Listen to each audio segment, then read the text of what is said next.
আজকের কিচেন টিপসগুলো যদি ভালো লাগে তাহলে একটা লাইক দিয়ে ভিডিওটি প্রথম থেকে শেষ পর্যন্ত দেখার অনুরোধ করছি। আর যদি চ্যানেলটি সাবস্ক্রাইব করে না থাকো তাহলে প্লিজ চ্যানেলটি সাবস্ক্রাইব করে দিও। তাহলে কথা না বাড়িয়ে পিকে ম্যাজিক ফুড ফ্যাক্টরিতে তোমাদের সকলকে স্বাগত জানিয়ে শুরু করছি আজকের কিচেন টিপস। বৃষ্টির দিনে বা বর্ষার দিনে এই সব তালাগুলো যখন বাইরের গেটে থেকে যায় তখন বৃষ্টিতে ভিজে ভিজে এগুলোতে মরচে পড়ে যায়, আর তারপরে তালাতে অনেক সমস্যা হয়। এই যে দেখতেই পাচ্ছ, আমি চাবি দিয়ে খোলারও চেষ্টা করছি, লাগাবারও চেষ্টা করছি, কোনোভাবেই কিন্তু খুলছে না। এটা এমনভাবে জ্যাম হয়ে গেছে যে কোনোভাবেই চাবিতে কাজ করছে না। তার জন্য একটা ছোট্ট ট্রিক, এই তালার মধ্যে দিয়ে দিচ্ছি নারকেল তেল। আমি এখানে 3 জায়গাতে নারকেল তেল দিয়ে দিচ্ছি। নারকেল তেল দিয়ে একটু ভালোভাবে নাড়াচাড়া করতে হবে, আর এই নারকেল তেল দিয়ে প্রায় 2-1 মিনিট রেখে দিয়েছিলাম। তারপরে এবার চাবিটা দিয়ে আমি খোলার চেষ্টা করছি, আর একটু নাড়াচাড়া করলেই যখন মরচেটা ছুটে যাবে তেলের সংস্পর্শে এসে, তারপরে তালাটা আগের মতো আবার স্বাভাবিক পর্যায়ে ফিরে আসবে।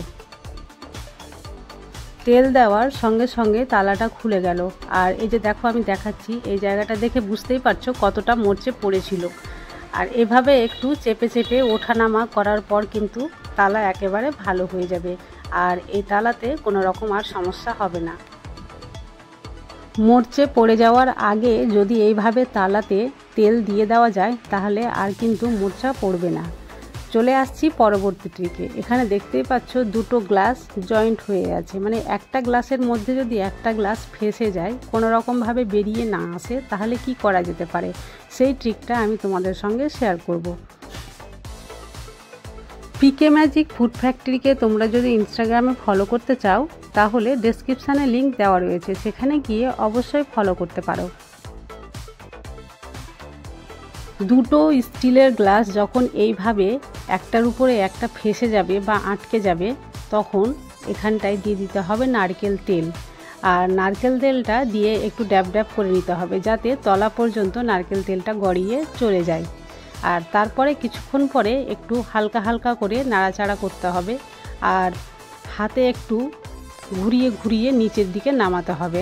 তারপরে খুব সহজেই কিন্তু গ্লাসটা বেরিয়ে আসবে। আমার হাতের দিকে লক্ষ্য করলে তোমরা বুঝতে পারবে আমি কিভাবে কাজটা করে নিচ্ছি।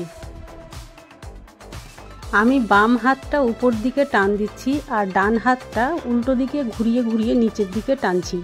এইভাবে করতে করতে গ্লাসটা কিন্তু খুলে আসলো, আর দেখো তেলটা কিন্তু উপর থেকে গড়িয়ে নিচ পর্যন্ত চলে এসেছিল, যার জন্য খুব সহজেই গ্লাসটা খুলে গেল। চলে আসছি পরবর্তী ট্রিকে।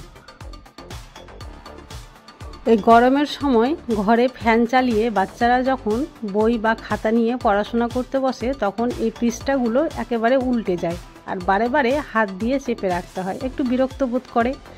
তার জন্য আজকে একটা ছোট্ট ট্রিক, এইভাবে যদি ক্লিপগুলো থাকে, মাথার সাইড ক্লিপ, এই ক্লিপগুলো দিয়ে খুব সহজেই কিন্তু পৃষ্ঠা আটকে রাখা যায়, বাতাসে আর উড়ে যাবে না। এই যে দেখতে পাচ্ছ, আমি পৃষ্ঠার মধ্যে ভরে এইভাবে চেপে দিলাম, আর খুব সহজেই এই বইটা বা খাতাটা ঠিকঠাকভাবে থেকে গেল, আর যতই ফ্যানের বাতাস হোক এটা কিন্তু আর উড়ে যাবে না। চলে আসছি পরবর্তী ট্রিকে। বৃষ্টির সময় বা বর্ষার সময় এই সব লাইটারগুলো খুব ডিস্টার্ব করে। যতই এটা থেকে আমরা গ্যাস জ্বালাবার চেষ্টা করি না কেন, গ্যাসটা ধরে না। তখন আমরা ভাবি, মনে হয় এটা শেষ হয়ে গেছে বা নষ্ট হয়ে গেছে, এটা রেখে দিয়ে অন্য একটা কিনে নিয়ে আসতে হবে।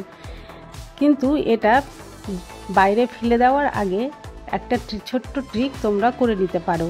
এটাকে 1 দিন বা 2 দিন রোদ্রে ভালোভাবে শুকিয়ে নিতে পারো, তারপরে যদি গ্যাস জ্বালানো যায় খুব সহজেই কিন্তু জ্বলে যাবে। আশা করছি এই ট্রিকটিও খুব ভালো লেগেছে। চলে আসছি পরবর্তী ট্রিকে।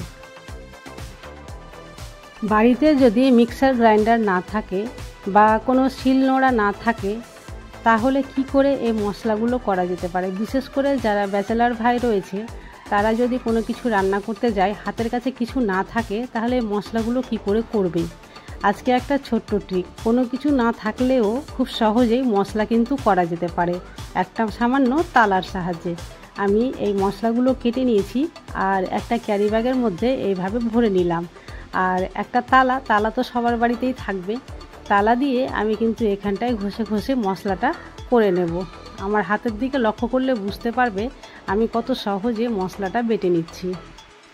অনেক সময় কি হয়, যারা নতুন বাড়িতে হয়তো শিফট হচ্ছে বা ভাড়া বাড়িতে শিফট হচ্ছে, হাতের কাছে হয়তো কিছুই থাকে না, তখন হয়তো হঠাৎ করে রান্না করতে হবে, কিন্তু মশলা তো আর না করে রান্না করা যায় না। তখন এই বুদ্ধিটা যদি কাজে লাগানো যায় তাহলে খুব সহজেই কিন্তু মশলা করে নিয়ে নিজের রান্নাটা করে নিতে পারবে। আর দেখতেই পাচ্ছ কত সহজে আমি কিন্তু মশলাটা করে নিচ্ছি। এইভাবে তালা দিয়ে ঠুকে ঠুকে মশলা করা হয়ে গেছে। যদিও মশলাটা অতটা মসৃণ হয়নি, তবুও এই মশলা দিয়ে অবশ্যই তরকারি রান্না করা যেতে পারে। মশলাটা এবার আমি তোমাদের বের করে দেখাচ্ছি। এইভাবে বের করে নিয়ে বাটিতে রেখে দিলাম। আর দেখে বুঝতেই পারছো কতটা মশলাটা রান্না করার উপযুক্ত হয়েছে। দেখে বুঝতেই পারছো, হ্যাঁ, এই মশলা দিয়ে অবশ্যই তরকারি রান্না করা যেতে পারে। কিছু না থাকলে এটা দিয়ে কাজ চালানো যেতে পারে। আজ তাহলে এই পর্যন্তই। কাল আবার দেখা হবে অন্য কোনো ভিডিওতে। ততক্ষণ পর্যন্ত তোমরা সবাই ভালো থাকো।